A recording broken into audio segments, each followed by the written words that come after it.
your dreams, goals and desire, aspirations, it's good that you spend little more time on it and see, will this really mean something to you even after 25 years, 50 years? If you're in your deathbed, will it still mean something to you? You must look at it. Whatever you're aspiring for, whatever you're dreaming of, whatever goals you have set, will it really mean something? Because most of these goals are traps. They're just traps. You get in, it's only one-way street, you can't turn back. I want you to look at this, because many of them are older than you. You ask them what they dreamed of at 18, they're fortunate it didn't come true.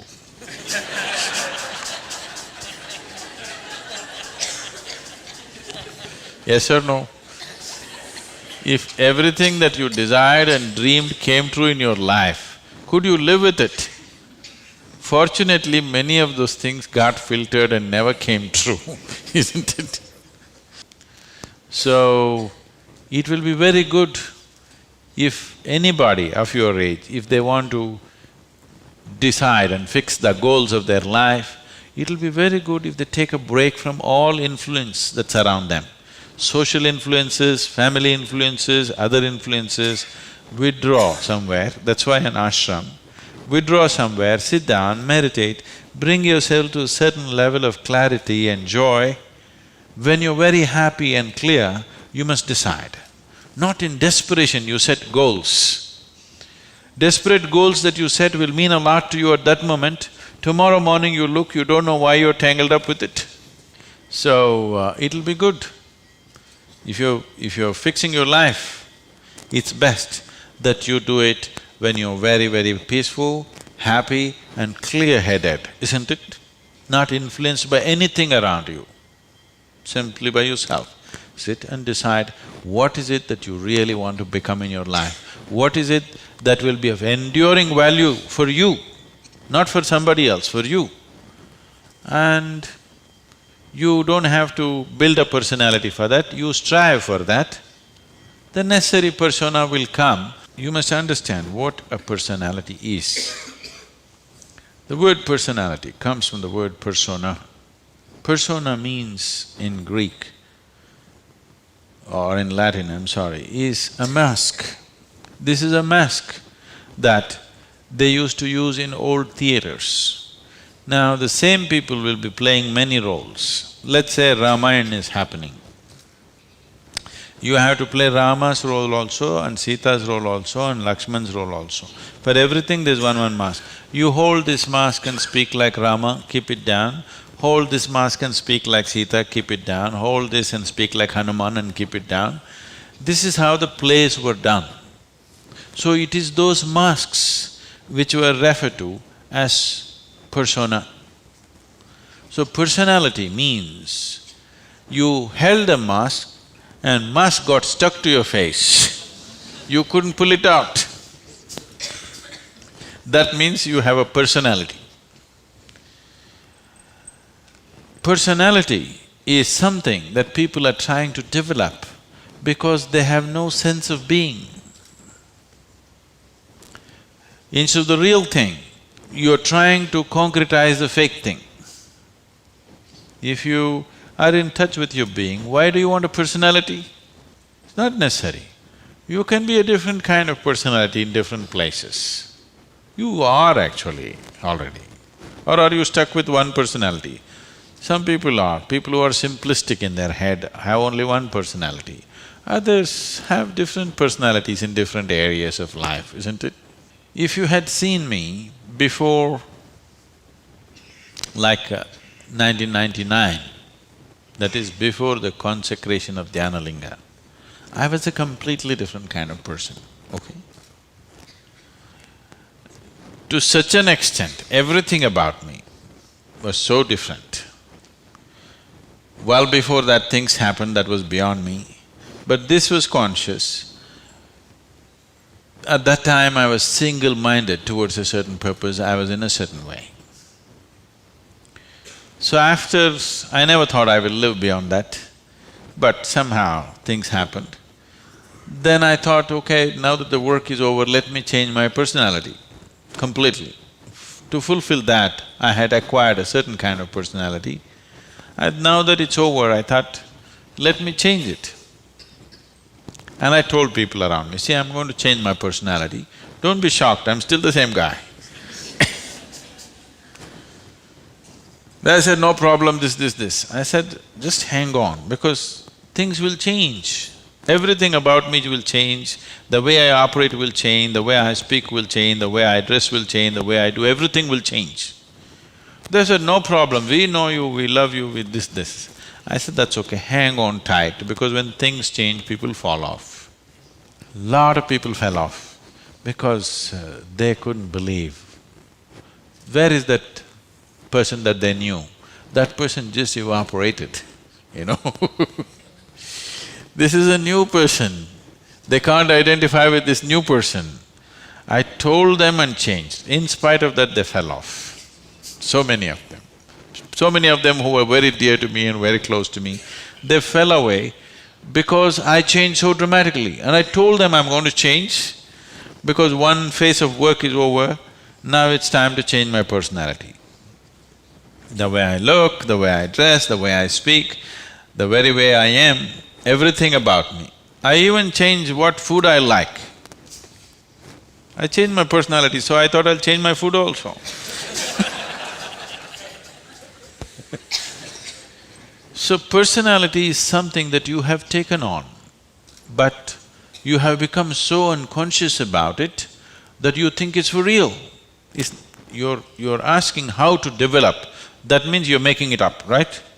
Another word for developing is making up, isn't it? You're making it up. Make it up whichever way is suitable for your kind of activity, but you must be able to keep it down. If it gets stuck to your face, then it becomes misery. Then all suffering will come to you. You can take on any kind of personality, but when you want to keep it down, you must be able to keep it down. There was a sage. He was so wise. People went to him and crowds gathered. Then the king went to him and the king saw such a wise man should be in his court. So he told the sage, you must come and become my chief minister, because a wise man like you shouldn't go away sitting under a tree. You must be useful for the people. The sage said, see, that's fine, but I have a condition. You must give me a room in your palace where I will spend every day 1 hour. You should never peep into that room, you should never ask me what it's about, you should never break into it, nothing. This room should be left unexplored by yourself, your servants, your secret agents and everybody. King thought, that's not a problem. What's the problem with me? You want your room, why do I want to look into your room? Take it. Then whenever any important meeting is to come, this man who's sage, now who's become a minister, so he's wearing appropriate clothes for the palace, but he goes in to this room and locks himself for 1 hour and comes out. A few months and years passed, but then after that, king's curiosity, it even got us to Mars. He wants to know what the hell is he doing inside. So rumor started all around, oh, he's doing something, he's got somebody inside, maybe he's an enemy agent, he suddenly landed here, what is he doing there, what is he doing there? Everybody, the whole palace started buzzing around with what is he doing in this room. Everybody wants to see what's in the room, but it's always locked, he goes in, spends time there and comes out. Especially when something important is to be done, he goes in. All kinds of rumors happened. So, One day, king couldn't hold it. King asked this man, "I want to see what's in that room." He said, "Well, there's a promise you've given me. If you break the promise, I will leave." So he contained it. He doesn't want to lose the man. He's too wise. And then his other courtiers started talking, "How can you allow this? We don't know what's happening inside. It could be dangerous, it could be this, it could be that." One day when he was not there, they broke open the door and went inside. They looked around, the room is empty, no furniture, no nothing, just empty room. They looked, nothing. Then what does he do here? Then in one corner they saw very, worn out clothing hanging there and a begging bowl. They went. They couldn't make out what this is. Then he came in. He said, "Well, you wanted to see, you have seen." The king asked, "What do you do here?" He said, "Whenever I want to make any important decision, I come here, wear my worn-out clothes and sit with a begging bowl, clearly, that I don't want to be caught up with all the things of the palace. I want my wisdom not to be lost in these clothes and in this jewelry and in this stuff. So I come here, wear those clothes, sit with my begging bowl, make the decisions and then come out. Now you've broken the promise," and he left. So, this is what meditation is for you. Every day when you sit, you strip yourself down. You don't have to do anything about it. If you sit there simply, see, anything that's made up needs constant support from you, isn't it? See, suppose you tell a lie. It needs constant support to keep it up, isn't it? But if something is true, you can even forget it, but it's still there, isn't it? You understand what I'm saying? If something is true, even if you forget it, it's still there, no problem. But if it's a lie, you have to keep it up. Your personality is a lie.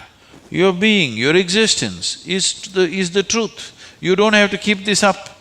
This will be anywhere there. What you make up for the sake of the society, to function in the society, you need a certain kind of makeup. You must be able to keep it down. If you're going to bed fully made up, then something wrong with you.